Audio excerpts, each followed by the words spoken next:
Hello friends, welcome to my channel. तो आज है हमारा क्वेश्चन पेपर 2020 क्वेश्चन पेपर। ये हमारा हिंदी का क्लास 12th यूके बोर्ड का है क्वेश्चन पेपर ये हमारा। तो आइए चलिए इसको स्टार्ट करते हैं हम। और ये पूरा 100 मार्क्स का क्वेश्चन पेपर है। और इस प्रश्न पत्र में हमें 2 खंड दिए हैं, अ और ब। तो खंड अ हमारा ये फर्स्ट क्वेश्चन इसमें है हमारा, गद्यांश को पढ़कर पूछे गए प्रश्नों के उत्तर दीजिए। इसमें आपको ये पैरा पढ़ना है और उसके बाद यहाँ पर ये जो क्वेश्चंस दिए हैं इनके आंसर लिखने हैं। 3 मार्क्स के क्वेश्चन हैं ये। उसके बाद नेक्स्ट क्वेश्चन है हमारा क्वेश्चन नंबर 2, निम्नलिखित में से किसी एक विषय पर लगभग 200 शब्दों में निबंध लिखिए। इसमें आपको 4 टॉपिक दिए हैं और उसमें आपको फिर 200 शब्द का निबंध लिखना है एक पे, और ये 10 मार्क्स का है हमारा। उसके बाद हमारा क्वेश्चन नंबर 3 है, निम्नलिखित प्रश्नों के संक्षिप्त उत्तर दीजिए। उसके बाद यहाँ पे आपको ये क्वेश्चन दिए हैं और इनके ऑप्शन दिए हैं यहाँ पे। तो जो भी आपको ठीक लगता है आपको उसमें राइट आंसर करना है। और ये आपका 1 into 5 एक क्वेश्चन आपका मतलब 5 क्वेश्चन हैं आपके यहाँ पे, और ये सभी क्वेश्चन से 1 मार्क्स के हैं। क्वेश्चन नंबर 3 में हमारा ख है ये पॉइंट, समाचार पत्र का सबसे महत्वपूर्ण पृष्ठ कहलाता है। आपको इसमें आंसर देना है जो भी इसमें राइट आंसर होगा। उसके बाद ग है हमारा, निम्नलिखित में एक पत्रिका है। फिर घ, समाचार पत्र ए फीचर में अंतर बताइए। उसके बाद लास्ट है हमारा थर्ड वाले क्वेश्चन का, समाचार लेखन के कोई 2 ककार बताइए। ये हमारे 5 मार्क्स के हैं, 1 मार्क्स ईच क्वेश्चन है। उसके बाद हमारा दूसरा क्वेश्चन है, बढ़ते आतंकवाद की विभिक्षा अथवा युवा भारत विषय पर लगभग 150 शब्दों का आलेख कीजिए। आप शब्दों का आलेख करना है, मतलब इसके बारे में आपको बताना है। बढ़ते आतंकवाद की विभिक्षा और युवा भारत, ये आपके 2 टॉपिक हैं और ये आपका 5 मार्क्स का क्वेश्चन है।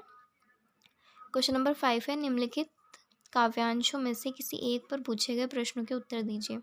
आपको यहाँ पे एक ये पैरा दिया हुआ है। उसके बाद आपको ये जो 3 क्वेश्चंस नीचे मेंशन है आपको उनके आंसर देने हैं इसको पढ़ के। और ये आपका 3 मार्क्स का क्वेश्चन है, टोटल 6। इसका दूसरा पॉइंट भी है। आपको इसमें 2 मार्क्स के ईच क्वेश्चन है, मतलब तीनों मिला के 6 मार्क्स का क्वेश्चन है।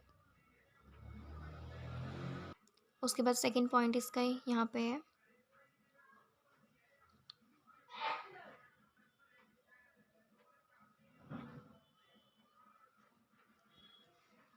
उसके बाद हमारा नेक्स्ट क्वेश्चन है क्वेश्चन नंबर 6, निम्नलिखित काव्यांश को पढ़कर पूछे गए प्रश्नों के उत्तर दीजिए। आपको यहाँ पे एक काव्यांश पढ़ना है और उसके बाद आपको यहाँ पे आंसर देना है। ये आपका 4 मार्क्स का क्वेश्चन है। इसके क्वेश्चन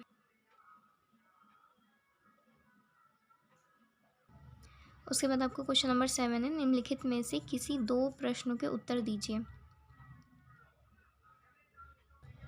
ये क्वेश्चन आपका 4 मार्क्स का है, 2 मार्क्स के क्वेश्चन हैं ये। उसके बाद आपका क्वेश्चन नंबर 8 है, यहाँ पे निम्नलिखित गद्यांशों में से किसी एक पर आधारित प्रश्नों के उत्तर दीजिए। आपको यहाँ पे गद्यांश पढ़ना है और ये 6 मार्क्स का क्वेश्चन है हमारा। और फिर उसके बाद यहाँ पे जो क्वेश्चंस दिए हैं आपको उनके आंसर देने हैं। सेकंड पॉइंट ये है, उसके क्वेश्चन भी नीचे हैं यहाँ पे। उसके बाद हमारा क्वेश्चन नंबर 9 है, निम्नलिखित में से किन्हीं दो प्रश्नों के उत्तर दीजिए। ये हमारे 6 मार्क्स का क्वेश्चन है, 3 मार्क्स के क्वेश्चन है हमारे ईच। उसके बाद हमारा क्वेश्चन नंबर 10 है, निम्नलिखित में से किन्हीं 2 प्रश्नों के उत्तर दीजिए। ये हमारे 2 मार्क्स का क्वेश्चन है।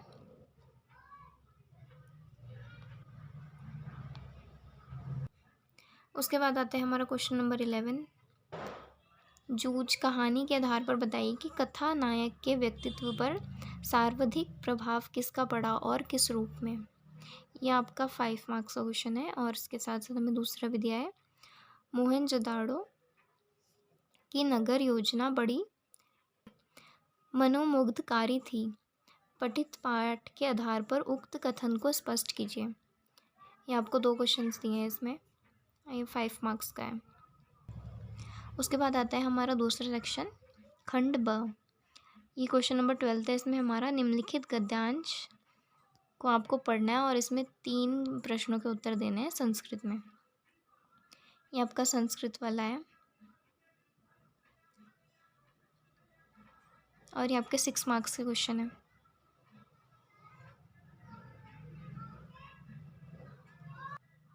उसके बाद हमारा क्वेश्चन नंबर 13 है। इसमें निम्नलिखित श्लोक को पढ़कर किन्हीं 2 प्रश्नों के उत्तर संस्कृत के पूर्ण वाक्य में दीजिए।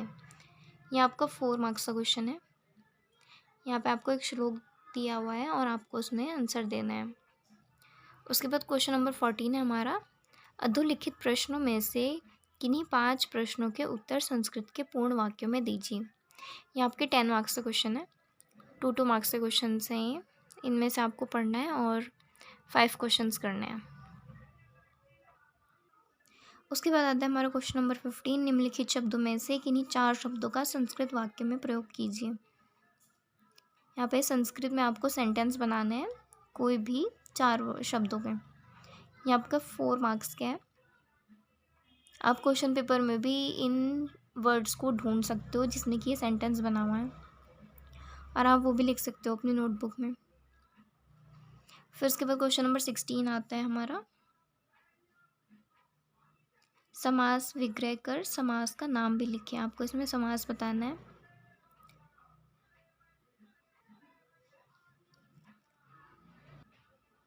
उसके बाद हमारा क्वेश्चन नंबर 16 ख है आपका, लता अथवा मती शब्द के तृतीय एक वचन का रूप लिखिए। ये भी आपका 1 मार्क्स क्वेश्चन है। इसमें आपको वचन बताना है और क्वेश्चन नंबर फर्स्ट में आपको समास का नाम लिखना है। उसके बाद क्वेश्चन आता है हमारा ग। इसमें आपको कारक बताना है। ये सब आपके 1 मार्क्स के क्वेश्चन है। और ख में आपको बताना है गम अथवा लिक धातु के प्रथम पुरुष बहुवचन का रूप लिखिए। उसके बाद लास्ट क्वेश्चन आपका है, आपको इसमें संधि बतानी है, संधि कीजिए इसकी, और नीचे आपको संधि विच्छेद करना है। उसके बाद आपको यहाँ पे क्वेश्चन दिया हुआ है।